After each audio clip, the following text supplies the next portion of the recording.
आरंभ हो गलानी खरा दिन और ठंडा ठंडा पीवा पाई समस्तंगर मन खास करी खरा दिने लस्सी पीवार मजा ही किछि अलगा। गाढ़ा गाढ़ा दही सहित मीठा मीठा राबिड़ी आउ ता उपरे नड़िया ड्राई फ्रुट्स रो टॉपिंग्स गोटे ग्लास पीले पेट मन पूरा शांति। आज आम बनैबा मार्केट टू बहुत बढ़िया एकदम क्रीमी क्रीमी गाढ़ा गाढ़ा राबिड़ी लस्सी। घरे बनैकी एई भली जदि लस्सी आपण माने पीबे 100% आपण माने बाहर लस्सी किनिकी पीबा पूरा पूरी भूली जिवे। ए लस्सी को बनिया पई आमे घरे तयारी करबा एकदम लच्छादार गाढ़ा गाढ़ा राबिड़ी। एई भली परफेक्ट राबिड़ी लस्सी बनिया पई वीडियो को संपूर्ण देखंतु।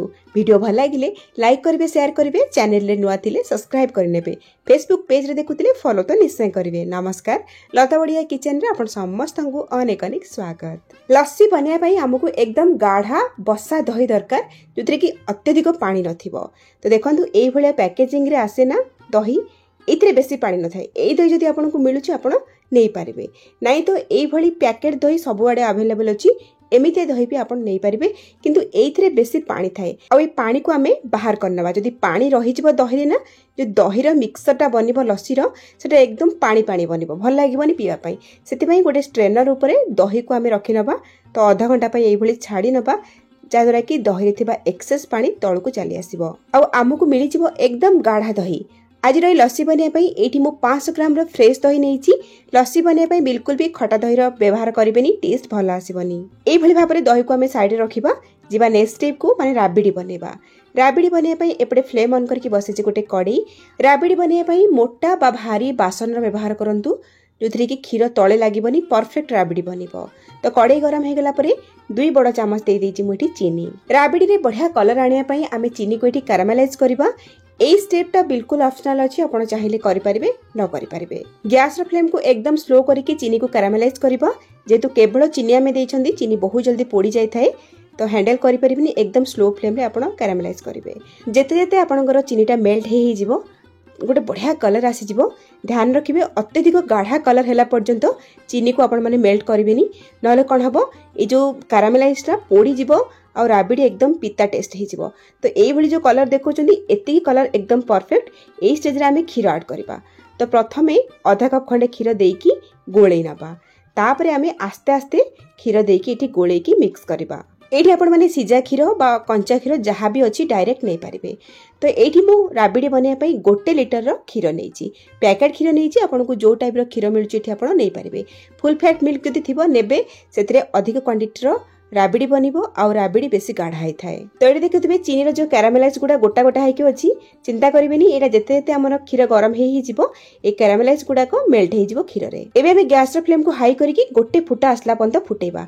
जेतेबेले एई भली फुटा आसी जिवो गैस रो फ्लेम को लो टू मीडियम कर देबा बिल्कुल भी हाई करिबानी लो टू मीडियम फ्लेम रे आमे क्षीर को सिझेबा। एई भली लो टू मीडियम फ्लेम रे आमे जदि क्षीर को सिझेबा ना क्षीर ऊपर बढ़िया भाबरे सर पड़ी परिबो आ जो सर की हमर राबिड़ी को एकदम लच्छादार बनेबारे सहायता करिवो। तो एठी देखि पारुथिबे क्षीर ऊपर सर गुडा पडुची। एई जो सर गुडा को आमे कोन करबा स्पैचुला रे एई भली कड़ाई रो चारि साइड रे स्टिक करनबा बा लगेई नबा। आ जदि आपण माने एकदम हाई फ्लेम रे क्षीर को फुटेकी कम करिया पई चाहिबे एई भली क्षीर ऊपर आ सर पड़िबोनी जोथि पई कि राबिड़ी आपणकर लच्छादार बनिबोनी एकदम प्लेन बनि जिवो। सेति पई लो टू मीडियम फ्लेम रे क्षीर को आपण माने फुटेई फुटेई कम करिवे। एई भली लो फ्लेम रे क्षीर को फुटेइले क्षीर उतुरियारा ओ भय नथिबो। तो आपण माने क्षीर को एपटे बसै देकी अलगा काम भी करि परिबे। किंतु किछि किछि मिनिट गैप रे आपण माने कोन करबे क्षीर को टिके मझुर एम्ति चलौथिबे नले कोन हबो क्षीर हुए तो तळु लागि जाय पारे। और ध्यान रखंतु जहा भी सर आपणकर क्षीर ऊपर पडुची ताकू निश्चित भाबरे एई भली साइड साइड रे लगेई नेबे।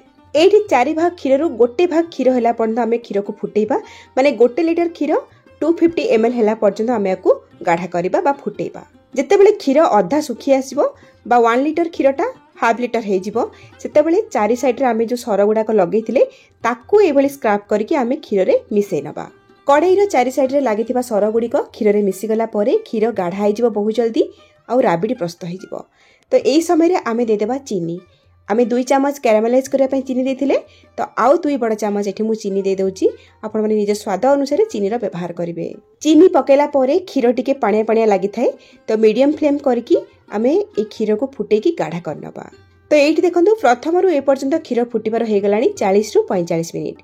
क्षीर एकदम गाढ़ा ही आसी और कलर देखंतु केते परफेक्ट आसी।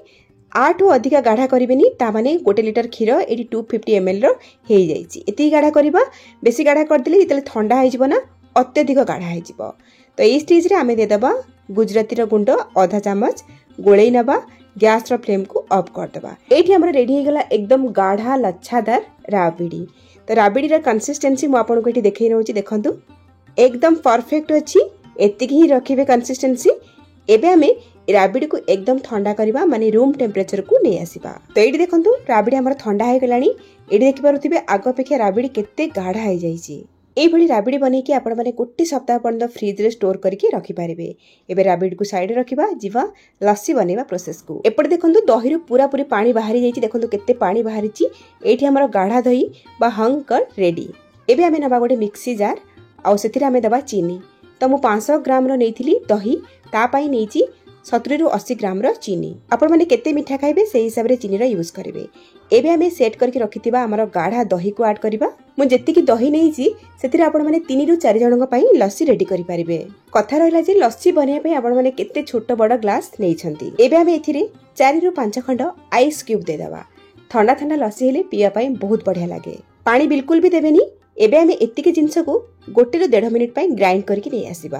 टिके अधिक समय ग्राइंड कले दही रो टेक्सचर ता बहुत बढ़िया आसीबो।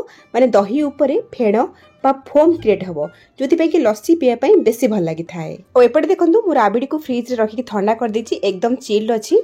आ एबे चलंतु आमे लस्सी को सजेइबा। एठी देखंतु मु नेछि 3टा बड़ साइज रो मग ग्लास आ सेथिरे बनैथिबा थाना थाना राबिडी रू 3 रू 4 चम्मच एई भली आमे सजेइ नबा ग्लास रो 4 साइड रे देकी। आउ 2 चम्मच ठंडा ठंडा राबिडी आमे ग्लास रो तळे भी दे दबा। एबे आमे ग्राइंड करि रखिथिबा हमरो गाढ़ा दही पानी को आमे दे दबा। फुल करके दबानी ऊपर टिके गैप रखिथिबे।